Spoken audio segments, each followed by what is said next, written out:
got word that he already was talking to his lawyers because of his refusal to go to the Senate, siguro naman may karapatan din ng taong humanap ng legal recourse kung pina-aaresto siya. Hahanap at hahanap ng katwiran sa batas. Hindi ko na natawagan si Executive Secretary Ermita sapagkat si Atty. Gayet, the Deputy Executive Secretary, took over about the whole issue of human rights on the side of his refusal to go to the Senate. At nais ko rin namang tanungin sa harap ng ating mga senador, bakit parang sa pangyayari nabiktima ako? Sapagkat maraming galaw si Mr. Losada na hindi ko alam. Akala ko ako lamang inaasahan niya. Akala ko yung buhay niya nakasalalay sa kamay ko. Yung pala'y nakikipag-ugnayan siya sa ilang senador. Alam ng ilang senador na hindi siya tutuloy ng London, hindi ko alam yun. Alam ng ilang senador, babalik siya agad. Hindi ko alam yun. Alam ng ilang senador, magre-resign siya sa PhilForest. Hindi ko alam yun. So all of these unanswered questions must now be confronted so that we can come up with the truth. Ang akin po lang naman, doon tayo sa totoo. At nasabi rin ni Mr. Losada na sinabi kong mambola ka o kaya magsinungaling ka. Dahil baka ikabagsak ng gobyerno sasabihin mo. Hindi ko po sinabi yun. I vehemently deny that. Because my advice to him then when he was narrating to me was his supposed knowledge. May sinabi siya sa akin, hindi naman niya sinabi dito sa inyong harapan. That bothered me. And I told him, siguruhin mo lahat na sasabihin mo. Huwag kang lilihis sa katotohanan and stick to your full knowledge, not hearsay, not chismis, not third-party information. Siguro naman sumunod siya sa akin sasabihin, kaya hindi na niya sinabi rito sa harapan ninyo, yung nabanggit niya sa akin. Yung po ang pinanggalingan nun. Sabi ko, pag nagkamali ka ng salita sa isang maselan na bagay na yan, baka ang magtagumpay dito sa ating bansa ay yung mga hindi tama ang hangarin para sa ating demokratiko pamamaraan.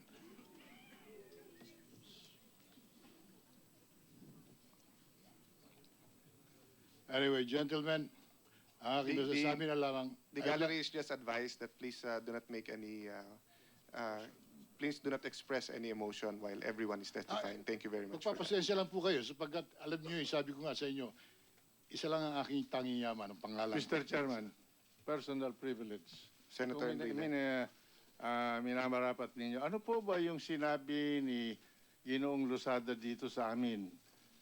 Na sa inyo na hindi sinabi ni Ginoong Losada dito sa amin. Ano yung sinabi niya sa inyo na hindi ninyo ipinaliwanag na dapat sinabi niya sa amin? Para mabuo natin dito ang pinag-uusapan natin katotohanan, katotohanan.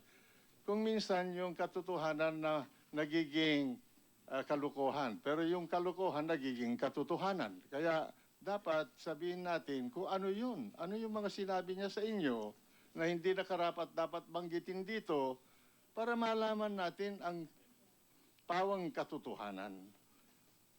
Ako'y nagtataka, Mr. Senator, why he did not include that. And at the same time, I'm happy because obviously he listened to my advice to stick to the truth. Because when he said that, I told him, baka naman hindi totoo yan.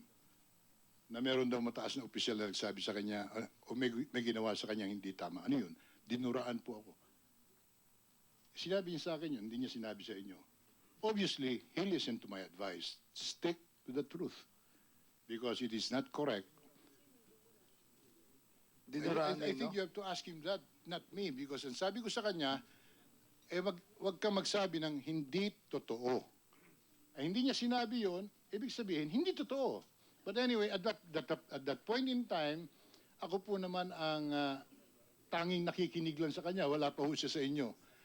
And when I heard that, I really advised him, mag-ingat ka sa sasabihin mo because baka naman makasama tayo, hindi tayo makabuti. Anyway, gentlemen, members of the Senate, dito sa pagkakataong ito'y nais ko lamang na buksan natin ang ating sense of fairness, sense of justice, sense of... May krimen po ito. So it is wrong to say that mga senador, tama na kasi wala namang krimen dito. Hindi po ba pagka mahigit 50 million pesos ang involved, Di ba pa plunder yon? Kay Atty. Bautista, tatanungin ko po dahil magaling kayo sa... Yes, it is plunder, but is this a professional engagement?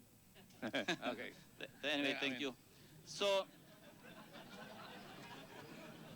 are you, Mr. Joey De Venecia, are you standing by your earlier testimony that you, in fact, learned that there were advances given to Chairman Abalos? Yes, Your Honor. About Mr. Losada?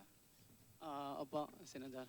Mga magkano ba sa dinig yung narinig nyo o yung pagkaalam nyo na advances na nibigay in dollars and cents? Kasi dollars ang pag-uusapan natin parati dito. Ako po, I cannot give the exact amount kasi ang sabi lang naman po sa akin ng taga-CIT na marami na raw silang na-advance at wala pang nangyayari. So, Mr. Chairman, there was a motion before made by Senator Pimentel to issue an invitation on the persons of Fan Yang and Yu Yong. These are officials of ZTE. We want to find out from them kung bakit sila nagagalit kay Chairman Abalos at that time dahil may mga advances na reportedly or allegedly already given out. So I would like to reiterate the motion made by Senator Pimentel along that line, Yes. Mr. Chairman. Just to just to respond, Senator Lacson, the committee have sent invitation 3 times, and personally, it behooves me how come until now, their reputation is being smudged, and there's so much testimony against them, but they haven't showed themselves or their representatives or their Mr. lawyers. Chairman, what is the appropriate action to be taken by the committee or the committees when resource persons refuse to heed Yes. our invitation? Well, unfortunately, a subpoena, because we were informed by the ZTE that they are no longer here in the country. So unfortunately, we cannot issue a subpoena and have them arrested in China. Can we check with immigration, Mr. Yes, Chairman? we will do that. And just to send a strong message, I don't think the Philippine government should be dealing with organizations, companies, business establishments who refuse to be accountable in our country. If I have some remaining time, I'd like to give it to Senator Aquino or Senator Ligarda, Mr. Chairman. Revilla, and pending the I would like to setup give of the- the rest of my time to Senator Arroyo. Yes, when it's its turn. GM Kusi, I'll just ask, yung video na sinabit nyo, from what point to what point yun? Yun po yung recording ng yung sa regular recording po namin sa Yes, Arrival. is that from the time na sinalubong siya until lumabas or sa isang area lang? Yung area na dinaanan po. Lahat ng area na dinaanan niya? Doon sa dinaanan po. Sa elevator wala na po. Okay. But from the time na sinalubong siya, Basta yung pong meron kami lahat na recording nandun po sa recording po. thank you. Se- Kasama dyan yung first encounter sa pagsalubong. Yung pagsundo Kasi po iba yung halimbawa, sinalubong ko, kinausap ko, no? Tapos, wala na. Alin ang portion? Kasama ba yun? Yung confrontation or accosting or whatever it is? wala po yun doon sa Wala doon. Doon sa tube po yun no? Oh, kaya po nga, sa oh. tube. Wala po. Ang ibig sabihin, pinick up siya doon sa tube. Paglabas po niya ng eroplano po. Kanya nga, sa tube. Yun po sa Ang ibig sabihin, yung pinto ng aeroplano, paglabas ni Mr. Losada, may nakasalubong na sa kanya. Hindi, importante yun, ha? So, where was the first meeting between the group of Valeroso and Mr. Losada? Sa gate 7 po. Paglabas po doon sa gate 7. Gate 7? May camera doon? Gate 7 may ka? Let me double check it lang Yeah, po. kasi yun ang importante. Yung unang meeting. Yun ang importante. Dahil kung tangay-tangay na, at ang nakunan yung tangay-tangay na, kailangan makita natin yung first encounter. We'll just, Kasama ba yun? we just have to double check. Sige. Thank you, Mr. Chairman. Senator Villan, are we ready? Hindi pa. Sineset up pa. General Tutubo or General Manager, nasagot ba kayo? Meron nga bang camera sa Gate 7 o wala? Your Honor, sa Gate 7, meron po tayong camera, pero unfortunately, it's not a multiplexer, meaning hindi ho siya nagre-record ng automatic because that is being used for sa surveillance. Well, yun nga ang problema. Kasi ang sinasabi nga ni Senator Biason, yung usapan, whether or not dinukot siya, nandun sa umpisa. Kasi obviously, pagka takot na yung tao, naglalakad ka, parang normal. Wala namang mangingidnap na dadalhin mo sa populated area na sumisigaw na. Di ba, siyempre, siguro pare-pareho tayo nanonood ng sine, di ba? Pag yung isang tao ay hinaras mo na o kaya nakatutok na baril o nasa ilalim o kaya binulungan mo na, hawak ko pamilya mo, sasama naman ng matiwasay through the halls, di ba? That's why importante sa amin, makuha din namin yung nasa gate mismo para alam natin kung ano nangyari doon. Kasi ang sabi niyo, 2 lang eh. Ang sabi niya, 6. Ang sabi niyo, walang armado. Sabi niya, merong armado. So, ang importante sa atin dun sa gate, bakit wala dun sa gate na katutok na camera?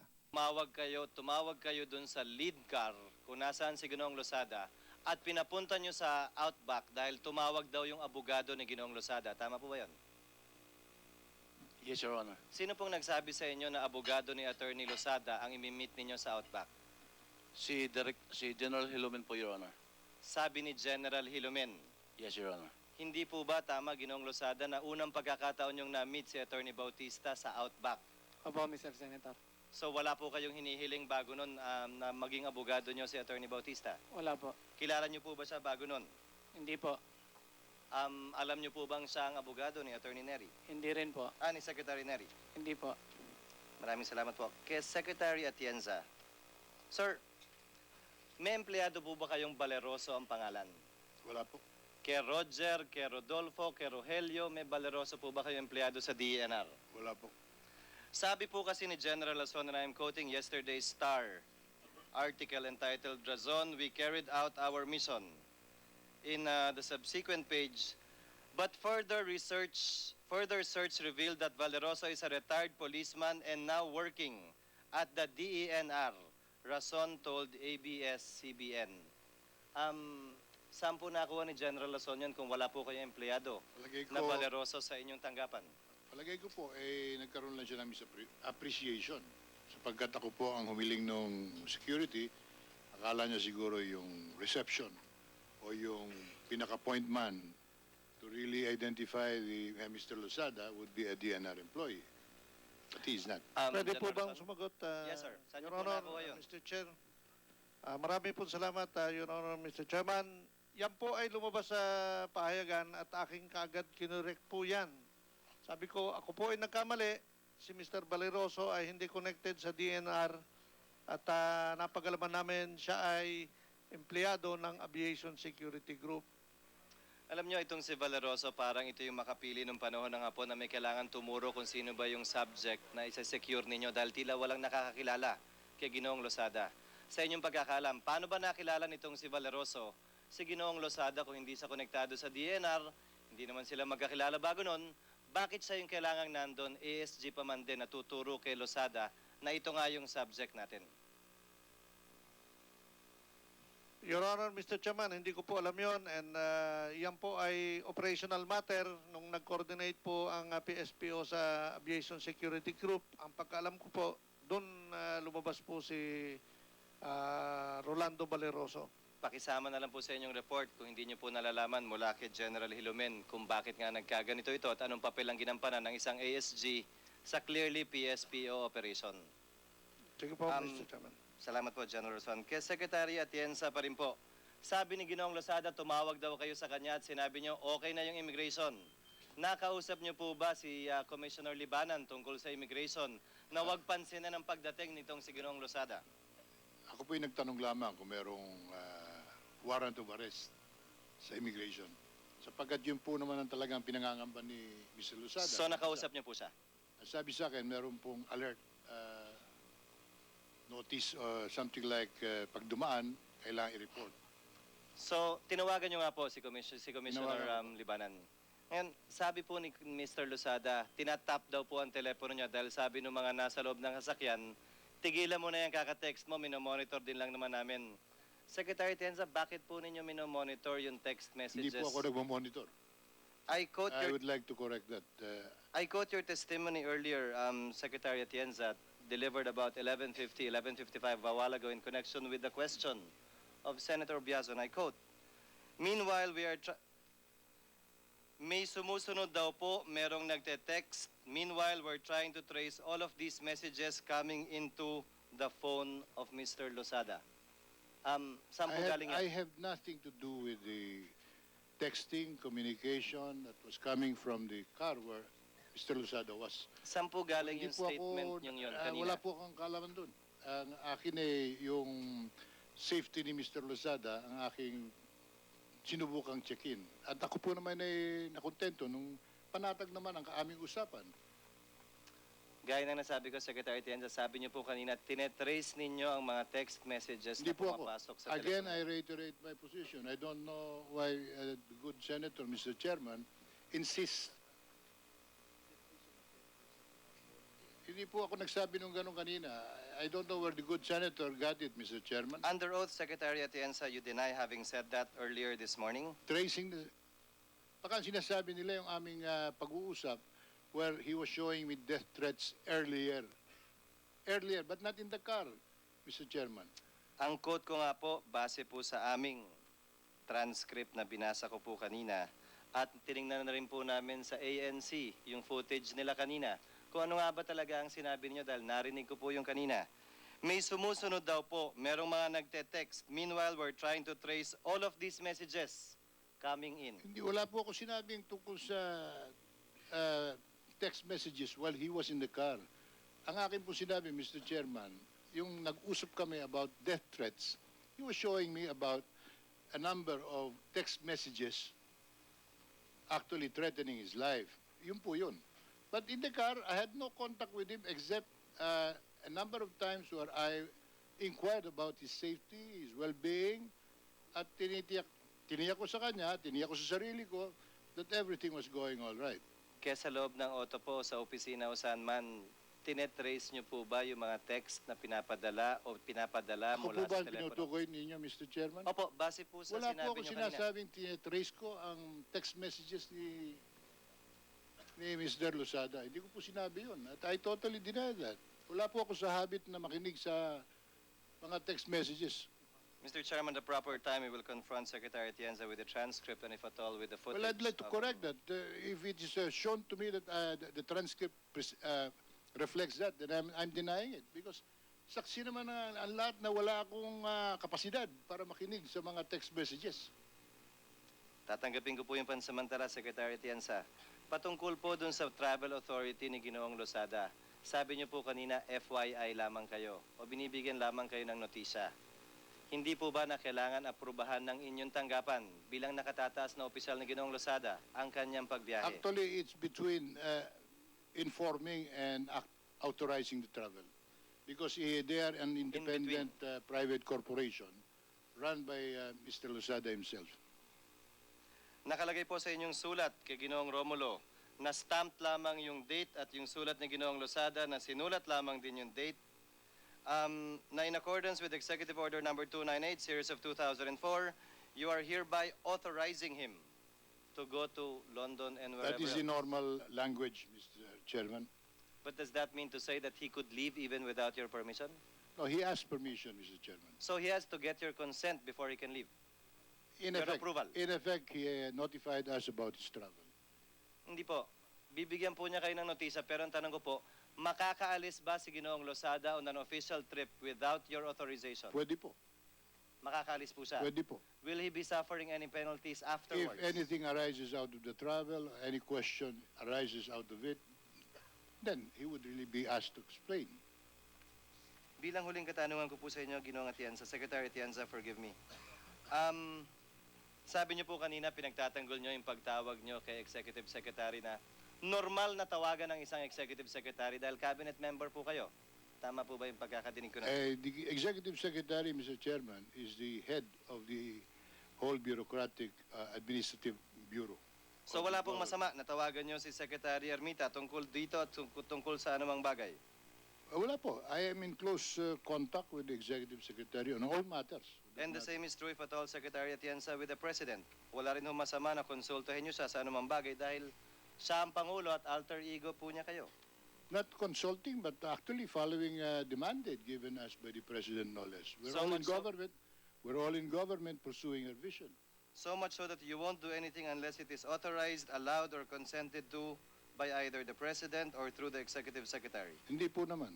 Meron po tayong kanya-kanyang mandate. Department of Environment is engaged with its mandate. Ngayon, alam niyo pong may warrant of arrest ang Senado kay Ginoong Losada, ba't niyo po pinayagan pa rin umalis? Wala pa hong warrant of arrest at that point. Katatanong ko lamang po kanina, Secretary Atienza, kung nalalaman ba ng lahat ng naririto At that ngayon? point, when he left, wala pa po siyang warrant of arrest. Iniso po ang warrant of arrest at lumabas po yun sa pahayagan na telebisyon ng 30th? Ay, sa Pina po. 30th? Yung warrant of arrest po, palagay ko, much later, after the January 30. May warrant po. Anong date ng warrant? The subpoena was issued on January 30. For the 30th. May I clarify, Mr. Chairman, when was the subpoena issued for him to attend? The subpoena, if I'm not mistaken, was issued for the 30th, which was a Wednesday, but it was issued the Friday before. Issued the Friday before. So hindi nyo pa po nalalaman nung inaprubahan po ninyo yun? Pina po, wala po ko alam dun. Kailan nyo po nalaman na may warrant of arrest, Secretary After Atienza? it was announced, after January 30. After January 30 na po. Tama Huli na po. lamang po, sabi niyo po kay Ginoong Losada, huwag mong ibigay yung impormasyon dun sa mga di tama ang hangarin sa ating bansa. Yun po ang sabi Tama ninyo. po yun, sapagkat Sino po ba tinutukoy nila, Secretary yung Atienza? nabanggit sa akin ay talagang medyo grabe yung impormasyon. Sabi ko, mag-ingat ka, pag-isipan mo mabuti, doon ka lang sa totoo. Kung talagang magde-testify ka, be sure of what you say. Hindi yung hearsay, hindi yung third party, yung alam at yung narinig. At yung narinig ko sa kanya nga nun ay natutuwa naman ako. Mukhang nakinig sa akin si Mr. Losada. At nagsabi po siya ng Hindi totoo. niya sinabi ron sa testimonyo niya. So nagsabi po siya ng totoo nung tumestigo siya sa amin dito. Hindi ko po masabing nagsabi siya ng totoo. Ang sinasabi ko po, yung narinig kong medyo tumama sa sensitivity ko, hindi niya sinabi. Ang importante yung puntong nag-elicit nung aking paalala sa kanya. Napakasela niya sinasabi mo na ikaw ay dinuran. Siguruhin mo totoong may dumura sa'yo. Dahil kung hindi, we will be playing into the hands of the enemies of government, not necessarily from the political opposition, not necessarily from any individual. Marami pong mga nagdanais na tayo magkahiwa-hiwalay, tayo magkagulo. Yun po ang papasok na elemento kung ang papasok na impormasyon dito po sa ating sa inyong hearing ay talaga po namang tatama sa sensitivity ng ating mga mamamayan. Sir Losada, you want to reply Yes, before we Mr. have the Chair. last two questions, Senator Escudero? Wala ho kami ni Secretary Atienza ang pinag-usapan tungkol sa mga dura-dura na yan. Ewan ko po kung saan nila nakukuha yan. No, ang kunento ko lang mo sa kanya, exactly yun din kunento ko sa inyo. At ewan ko po kung ano yung ibig sabihin ni Secretary Atienza yung mga dura-dura na to. Wala ho kung ano. Yan o yung nabasa, nabasa ata nila sa Inquirer. So, pilit po nilang nilalabas tong durang ito. Kahit nung minsan, wala akong kunentong dura. No? So, pasensya na po kayo, but I just have to put it straight. Exactly, kung ano yung kinento ko dito sa publiko, alam ko nga po napakahirap ikwento nun sa publiko. Hanggang doon lang po, hindi ko maintindihan kung Mr. Secretary kung saan po galing yung dura. No? Mr. Chairman, I am Yes, also Secretary putting on a record. Narinig ko po yun. And that was even echoed by Mr. Joey De Venecia. Nabasa ko rin. Kaya that really worried me. Pag ito'y nangyari at ito ang sasabihin, siguro malalagay tayong lahat sa alangan. Sir De Venecia, you were mentioned. You just want to... Yeah, Mr. Chairman, I don't recall saying those words to anybody or in the public. Yes. So anyway, everyone made their manifestation. All's well that ends well. Kung hindi sinabi, I accept the statement na hindi sinabi. Nobody's pat on anybody. Dalawang punto na lamang po, Mr. Chairman. Kay General Atutubo, sabi niyo po, sinusunod natin ang international standard regulations sa inyong pangangalaga ng seguridad sa MIA. Kasama po ba ng international regulations yung ginawa ninyo kay Ginoong Losada na imbis na mag-arrive sa arrival, nag-arrive sa departure? May procedure po tayo na willing kami sa MIA na ibigay sa Senado, Your Honor. Hindi nga po, wala nga pong kinalaman ng Senado rito. Kay Ginoong Losada ang pinag-uusapan po natin. Kasama po ba sa SOP ninyo at maaari po ba i-submit ninyo sa amin na kapag may mga ganitong uri ng sitwasyon, maaari ninyong dinasundin yung tamang dinadaanan, tamang proseso, sang-ayon sa tinatawag nyong international standard regulations? Opo, Your Honor, may kopya po kami dito. Ito ay base sa international standard sa National Security Program natin at sa Airport Security Program. Nakalagay nga po dyan na pwedeng mag-arrive sa departure ang isang Nakalagay pasahero. po dito ang mga special assistance, Your Honor. At kabilang nga po yung pag-arrive sa departure.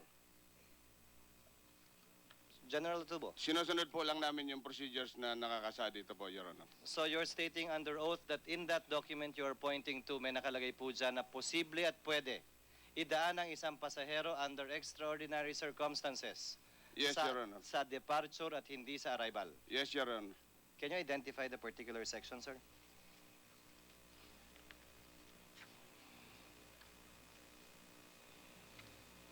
While waiting, Mr. Chairman, may I proceed to my last question to my good friend, Secretary Defensor? I just cannot resist, Mr.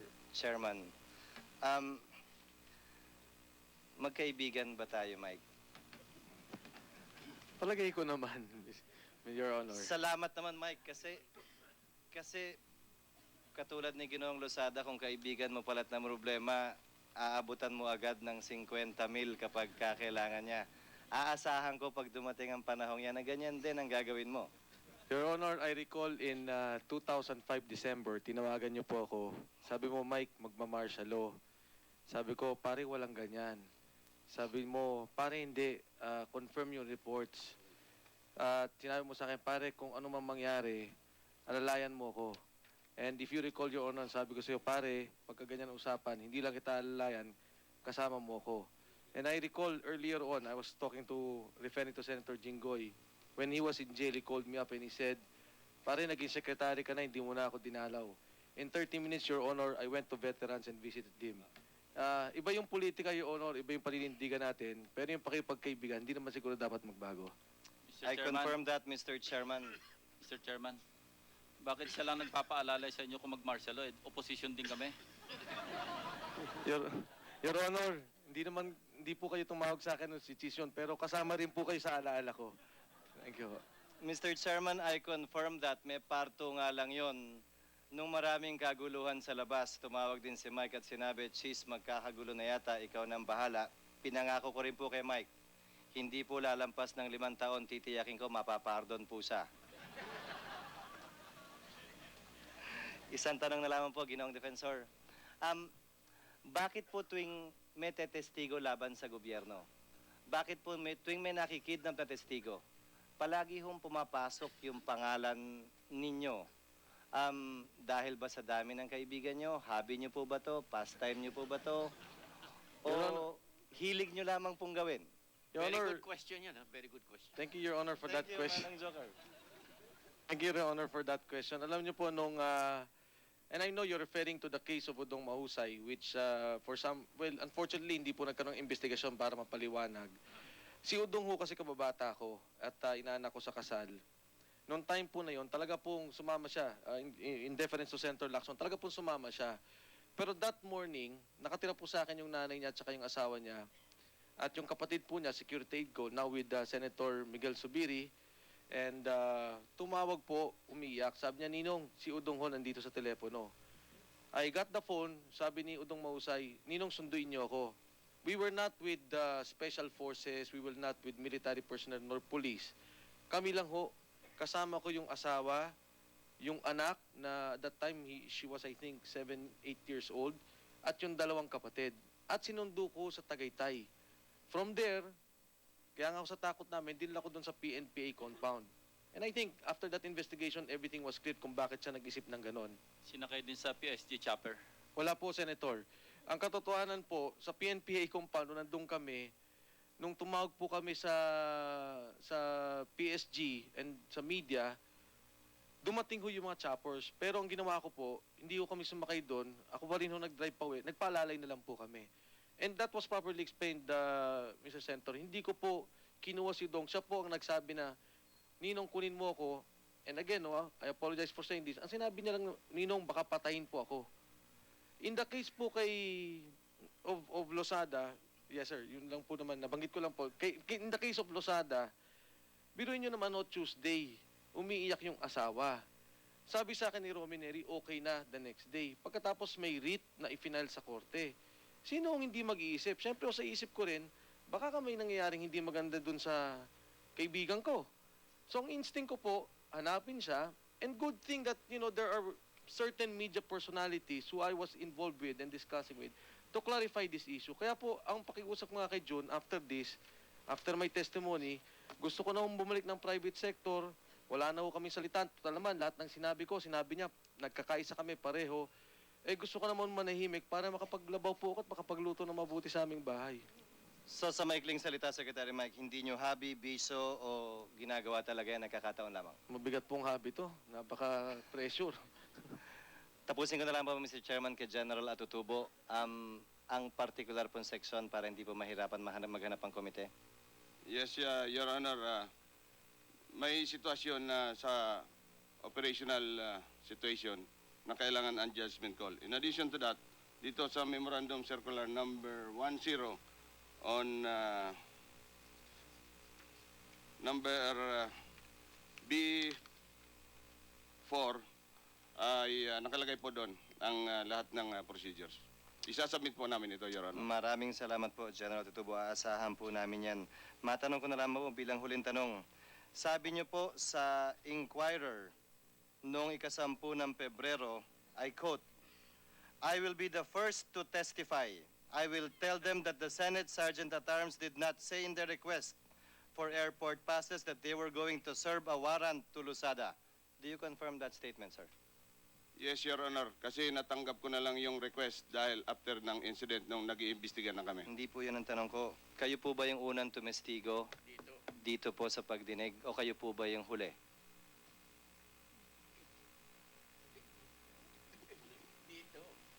Dito, huli po. Salamat po, General Atutubo. Yun lamang po.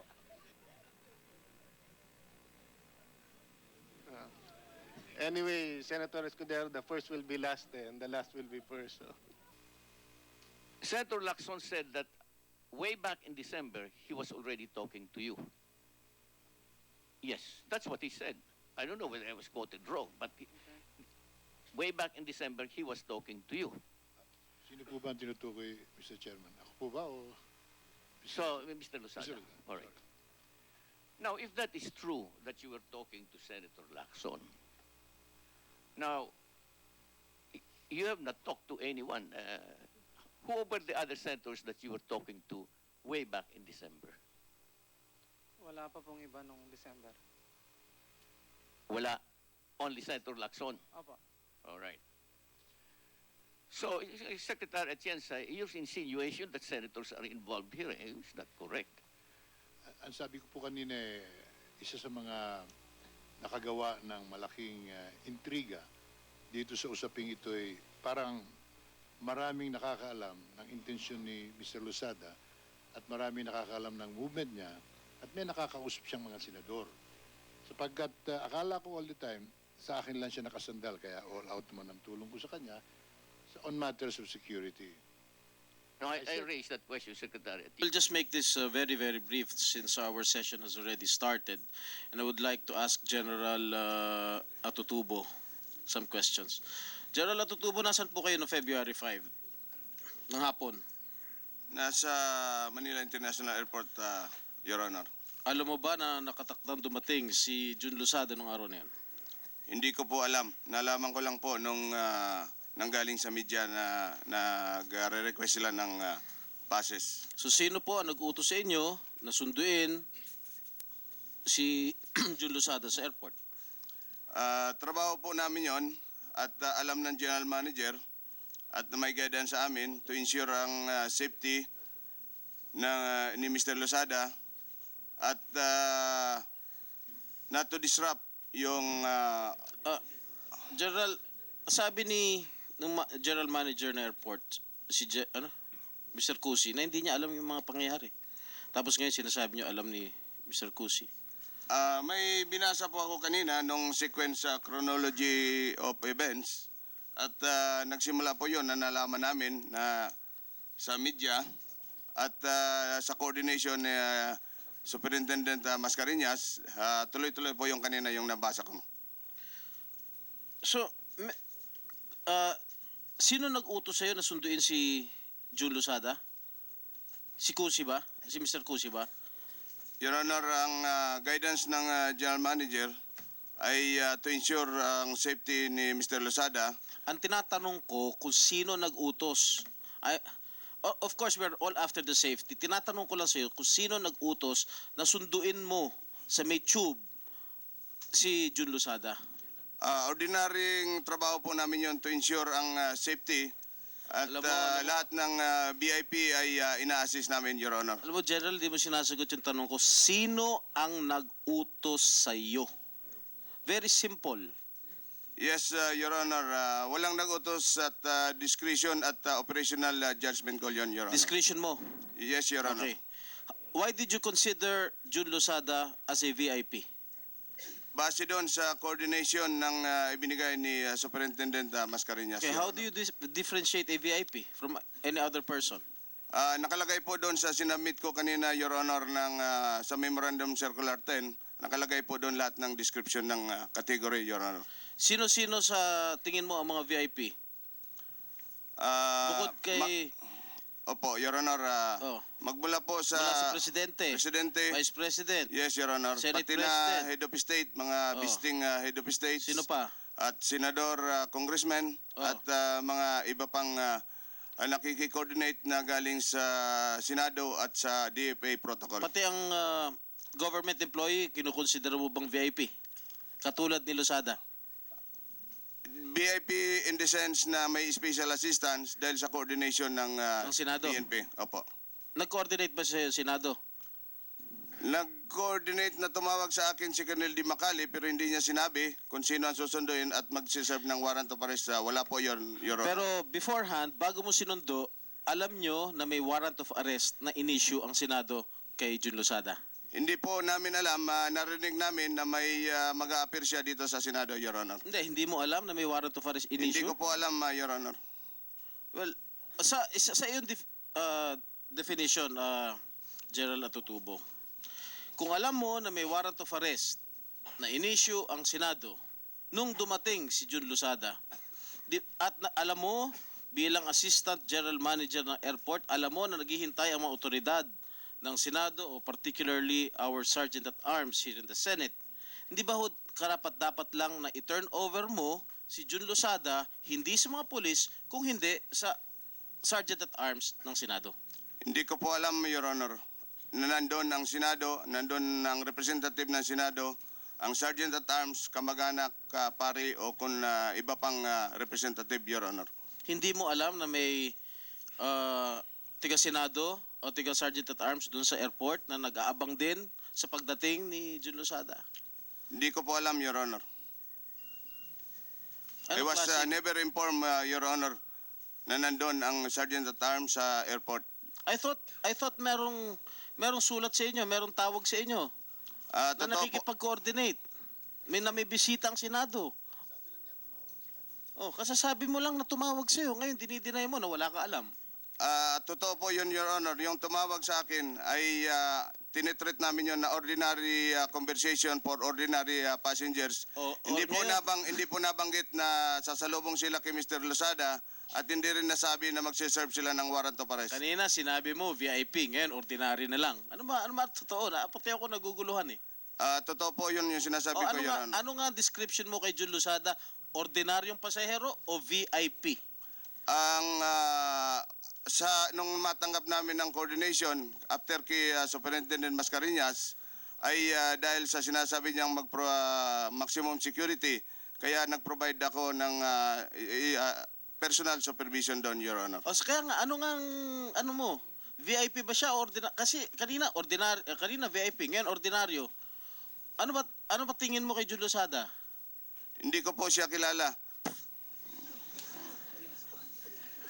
You know, General, you are not answering directly my questions.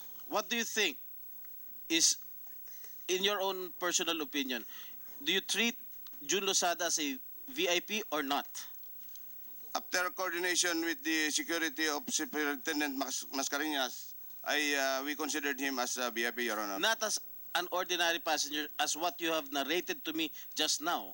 Yes, Your Honor. Ang sinasabi ko pong nung tumawag si Colonel Di Macale na may susunduin siya sa airport dahil hindi nabanggit si Mr. Losada at magsiserve ng warrant of arrest, ang assessment ko doon ay ordinary passengers lang ang susunduin niya. Okay, ano bang role ng Assistant General Manager? My principal duties, Your Honor, is to assist the General Manager on matters of security, safety, and emergency services at the airport. Ikaw ba mismo, kasi ang sinabi ni June, 4 yung lalaki sumundo sa kanya. Isa ho kayo ron. Ako nandun, Your Honor, to ensure ang safety ni Mr. Losada at iyon ay kasama na sa trabaho namin na tinatawag namin ay routine supervision ng security doon sa airport. Araw-araw po, Your Honor, ay ginagawa namin yan. Alam mo, General, simple lang naman yung tanong ko eh. Tinatanong ko lang sa'yo kung isa ka doon sa 4 na sumundo sa kanya. And dami mo nung sinabi. Oo, hindi lang, General. Kasama po doon ako, Your Honor. Ngayon, sino yung 3 kasama mo pa? Si Valeroso. Valeroso and Engineer Lina lang po, Your Honor. O sino yung isa? Hindi ko po alam, Your Honor. Pakita ko ulit yung picture para ma-identify mo. Yes, Your Diba, Honor. meron na akong pinakitang litrato sa'yo. Nakita ko po, Your Honor. O, di ba, 4 kayo sumundo. Hindi po. Isa lang po ang talagang nag-meet kay Mr. Losada. Hindi nga po kami nag-usap ni Mr. Losada dahil totoo yung sinasabi ko, kahit siya o ako, hindi kami magkakilala at ang nakapag-recognize sa kanya ay si Valeroso, Your Honor. Paano nakilala ni Valeroso si Losada? Paglabas pa lang nakita niya habang kasabay ng mga pasahero ay namukhaan niya na at kilala niya po, Your Honor. Sinabi mo, 3 lang kayo nagsalubong. Yes, Your Honor. Hindi 4. Hindi po, Your Honor. 4 yung nasa litrato eh. May kasabay po kami mga passengers na iba dahil hindi naman siya talaga isolated na siya lang mag-isa, Your Honor. Okay, nung na-identify mo na, nung nakilala mo na si June Losada, ano ho ang sinabi ninyo sa kanya? Wala po akong sinabi, hindi kami nag-usap po, Your Honor. Si Valeroso lang kausap niya? Yes, Your Honor. Okay. Nung pag-escort nyo sa airport, saan nyo siya dinala? Sumakay ro kayo sa elevator? Totoo po yun, Your Honor. O, tapos, saan mo tinurnover? Wala pong turnover. Iniskortan lang namin. Sumakay siya sa vehicle. Kasama si Valeroso at isang driver. Hindi, kanino mo siya pinubaya? Kasama po si Valeroso at yung driver. Kaya parang normal na assistance namin sa VIP pag ganun, Your Honor. Walang formal turnover pag ganun. Kahit sa mga senador at congressman, kung sinescortan namin, Your Honor, ay walang formal turnover na ganun. Okay, kung hindi mo alam na mayroong warrant of arrest na inisyon Senado labang kay June Losada,